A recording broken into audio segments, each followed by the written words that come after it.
Hey there, YouTube friends. How's your week going? I'm coming to you today on a beautiful hump day, as you can tell, here in Lower Alabama. Just such a pretty day. Thought I would get outside for a change and do the video, so there may be some strange sounds. You never know. It's about 62 or 63 today.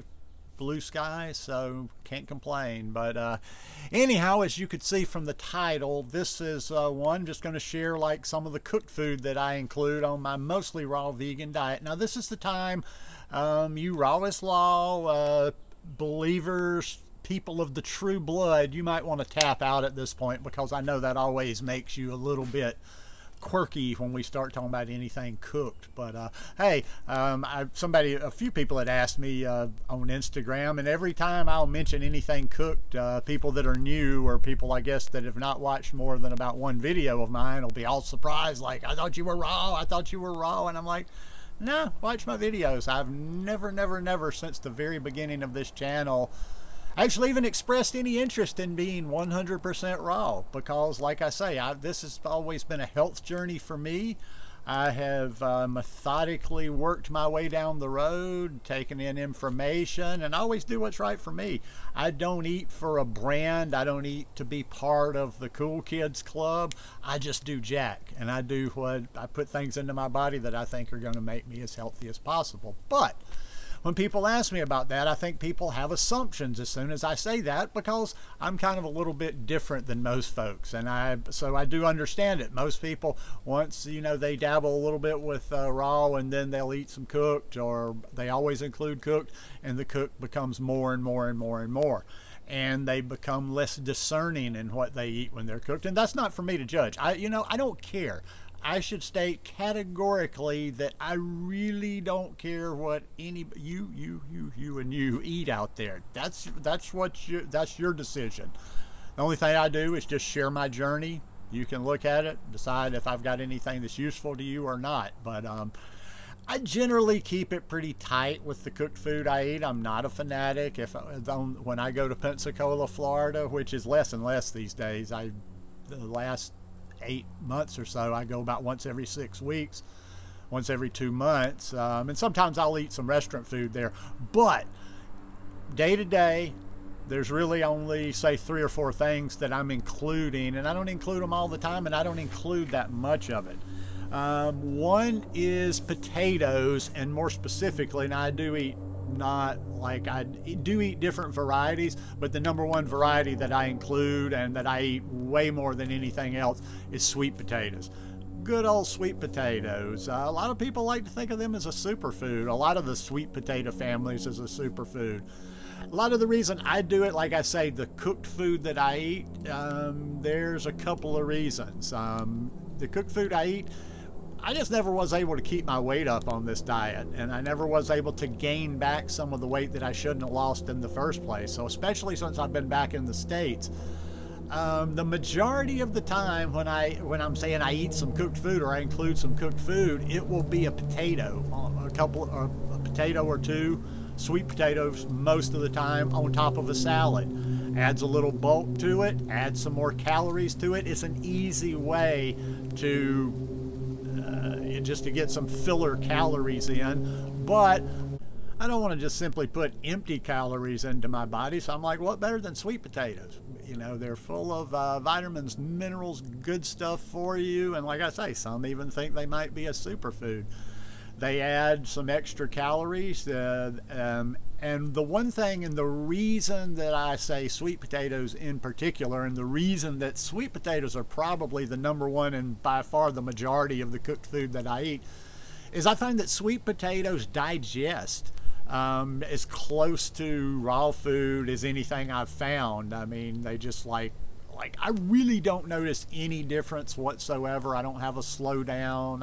I know people want to talk about how it makes them sluggish, and maybe it does make some people sluggish, but I eat my sweet potatoes. They give me bulk. They help me keep weight on, and I'm about 165 now. I'd like to get it around 170, but yeah, they just help me do that. The second one that I eat legumes. Legumes, I think, are something that are beneficial to our overall health. They're beneficial. Everybody that talks about the gut microbiome, I'm never sure if I'm saying that right. Well, these planes are held today. I don't know if they're looking for dope or what. They're just circling. But legumes. Now, as most people know also that have watched my videos, you know, maybe more than a few, is that I'm a big proponent of sprouting. I'm always sprouting. I sprout lentils constantly. I just pulled a full batch last night, and I usually give it a day, and then I'll start a new batch. I'm trying to kind of get my rhythm down. Although I've been doing this for over a year, I'm still not real good at just like doing it seamlessly. Like, I don't like my sprouts to sit in the refrigerator for a long time, but then I always wait a little too long before I start a new batch, and there's usually a few days, 2 days, 3 days that I don't have sprouts. So I'm trying to get better at that. But the legumes are great for us. Get them one way or the other. If you don't eat any cooked food, if you are somebody that is 100% raw, or you're adamant about being fully raw, get some lentils and sprout them. I just simply buy, every time I mention sprouting, it's not rocket science. It's so simple. In fact, like, probably until I really got it down, I bet you 10 or 15 times, every time I started to sprout, I would Google sprouting lentils, and but I do it real simple, a mason jar with a sprouting lid. And they're super easy. I buy a 5-pound bag of organic ones on Amazon, and they will last me over a year. And there's probably, I think I looked not too long ago, it's about $30 for that 5-pound bag. And that will last over a year. And that's with me eating sprouts, not every day, but almost every day. And probably even if I did it every day, because it lasted me about a year and 3 months, yeah, it would definitely, I could eat them every day a year for $25. So that is some cheap nutrition to get into your body. And I recommend other sprouts as well. We're just talking about the legumes today. But I also don't have a problem. A couple of times a week, I'll generally cook some beans. I cook black beans. I like red beans. I'll cook some lentils sometime. Hey, I'm here in the South, good old Southern boy with those sweet potatoes. I'll have black-eyed peas. I'll have purple hull peas. I'll have Crowder peas. We got all kind of peas here. There's more peas than you can shake a stick at here in the South. And lima beans. But like I say, the legumes, good nutrition in those legumes. What else? The rest is just sometimes filler sometime as well. I do eat greens cooked sometime because, back again to the South, I love some collard greens. I love to make up a big old pot of collard greens and use some hot pepper sauce.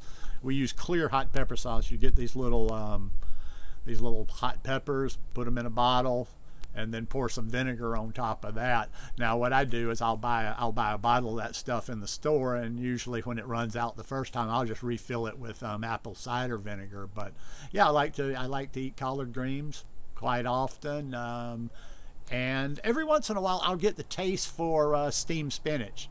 Haven't had any steamed spinach in a while, but I like that. So that's mostly it right there. And like I say, I very seldom, now while I was having issues with my teeth are getting better. I thought I had a problem with another tooth, but maybe it was just settling from being filled. I was eating more during that time because it was hard. Like, I didn't want stuff to get into these 2 teeth I had pulled and then other stuff, so I was eating soft stuff, and I didn't want a bunch of loose stuff getting into the holes and the sockets. So